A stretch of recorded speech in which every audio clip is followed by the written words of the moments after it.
Et alors, bordel, j'espère que vous allez bien. Moi, perso, ça va nickel. Je suis en connexion avec mon poteau de Marseille. Comment il va, les papas? Et alors? Alors, on va revenir sur la journée d'hier, ce qu'on a fait et ce qu'on a surtout prédit aussi. On avait bien vu que le Barça était costaud, donc on a vu qu'il allait y avoir des buts. Le plus de 5 est passé plutôt crème. On a eu un Messi qui était énorme, un Suarez énorme aussi, donc c'est plutôt pas mal. On a aussi dit effectivement que Swansea allait marquer 3 buts, le plus 2,5 buts. On s'est un peu trompé, mais c'est pas grave. On avait sécurisé avec le plus 1,5 buts. Et on a aussi dit que Palmeiras, dans le match, il y aurait plus 1,5. Et en fun, on avait dit Palmeiras claque au moins 2 buts. Ils l'ont pas fait, ils n'ont pas réussi à le claquer. Mais dans l'ensemble, on a plutôt bien joué le coup. C'est plutôt pas mal. Donc aujourd'hui, on va revenir, les mecs, plus sur une vidéo d'information, mercato, etc. avec le collègue. Et on reviendra un petit peu voir ce qu'ils ont fait les bookmakers au niveau des pourcentages de gagner, match nul, etc. Match à l'extérieur. Papa, on y va, on envoie la sauce. Dis-moi tout, qu'est-ce qui se passe, ouais, dis-moi. Pour le monde des transferts, on va parler d'Arsenal aujourd'hui. Donc Ouais. Arsenal devrait perdre leur joueur Nacho Monreal. Oui. Âgé de 33 ans, l'Espagnol devrait rejoindre le club de l'OM en tant que doublure avec Jordan Amali. Mais Unai Emery aimerait le conserver parce que voilà, il a fait une bonne saison quand même. Mais il n'a toujours pas prolongé son contrat. Donc dossier à suivre de très très près. Après on va parler d'Aaron Ramsey qui a déjà signé à la Juventus. Bon, le joueur ne sera plus titularisé avec les Gunners. Donc la prochaine fois qu'on le verra avec un maillot, ce sera avec la Juventus. Et la Juventus a aussi signé Petr Cech qui n'a pas prolongé son contrat avec les Gunners. Yes. Donc voilà, je trouve que la Juve fait une belle rasa cette année. Ouais, non, c'est pas mal. Qu'est-ce que t'entends? Ouais, c'est bien, c'est bien. Après, j'en pense que, ouais, effectivement, que Petr Cech, il va finir sa carrière à la Juventus. Il va prendre un petit peu le rôle de Buffon. Je pense que ça va être plus le grand frère, aller parler aux mecs.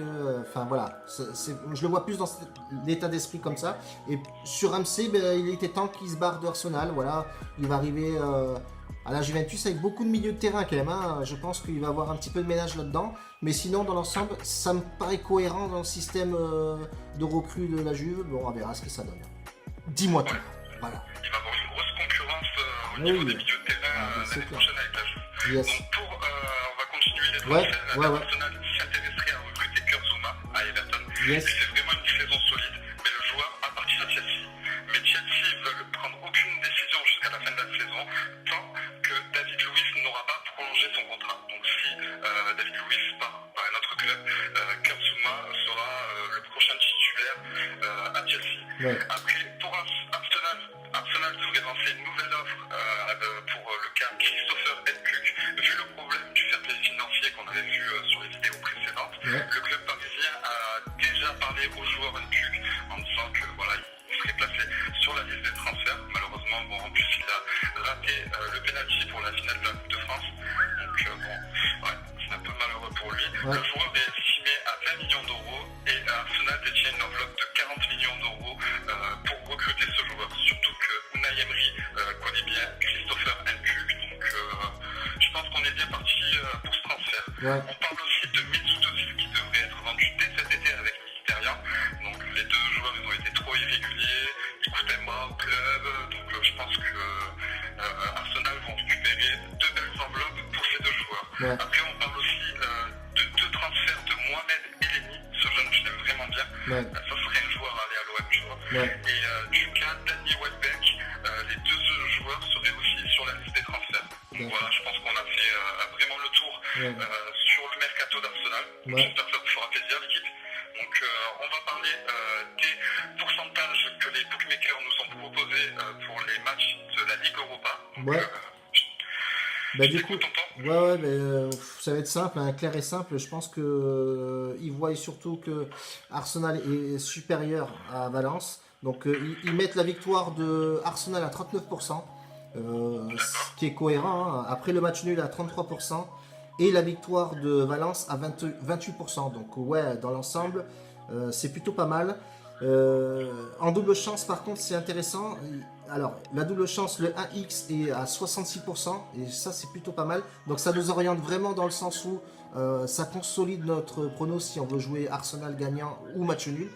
Et ils voient que 34% que Valence face à Valence ou nul. Donc, c'est assez maigre. Et puis après, pour le match de Francfort contre Chelsea, les bookmakers, ce qu'ils voient, c'est que 33% de victoire de Francfort à la maison, ça reste maigre. Ça reste vraiment maigre. Le nul à 32 et la victoire de Chelsea à l'extérieur 35%. Donc ça c'est quand même c'est un signe. Voilà.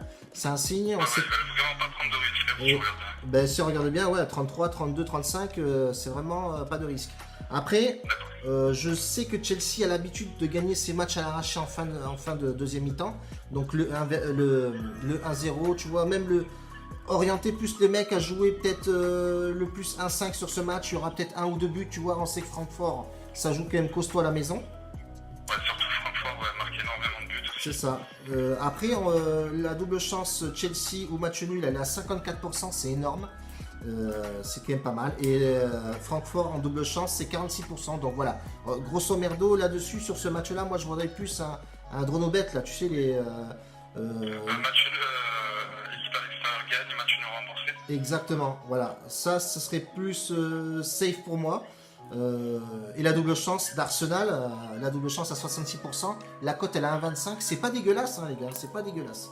Ça, c'est pas mal, tu vois. Ben, moi, ce qu'on s'était mis d'accord, c'est vrai que voilà, si vous voulez jouer un match en fait, vous pouvez jouer Chelsea, résultat hors match nul, vous aurez, je pense, une cote à 1,50, 1,60. Ouais. Et après, si vous voulez faire un combiné, vous pouvez mettre Arsenal au nul et le plus 1,5 entre les deux équipes, entre Francfort et Chelsea, c'est ça? Ouais, c'est ça. Ouais. Et je pense qu'ils arrivent là à une cote à 1,40. Après, voilà, au moins, vous êtes là, vous avez fait votre ticket, vous n'êtes pas en stress, les gars. C'est ça. C'est le but aussi. Ouais. Non, mais moi, je me sens bien ça. C'est pas mal. C'est plutôt pas mal. Moi, je resterai là-dessus, gros, parce que c'est plutôt bien, c'est cohérent. C'est pas trop de risques. C'est jouer le match, avoir une petite adrénaline en regardant le match et avoir fait un prono assez safe pour encaisser. Moi, je trouve que c'est bien. Après, maintenant, si vous voulez prendre plus de risques, allez-y gaiement, les gars. En tout cas, on reste comme ça, les gars.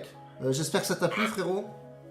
N'hésitez pas voilà, à vous abonner, à lâcher un like et aussi voilà, avoir vos avis dans les commentaires. Pour nous, c'est vraiment important pour améliorer notre chaîne. Exact. Et voilà, quoi de mieux, quoi. Parce que Yes. ça fait 3 vidéos et ça commence à bien monter. Yeah. Et on vous remercie, les gars. En tout cas, un bacio a tutti, les gars. Merci beaucoup de nous Allez, suivre. ciao, l'équipe. Ciao, ciao, poto. Un bacio, ciao. Ciao.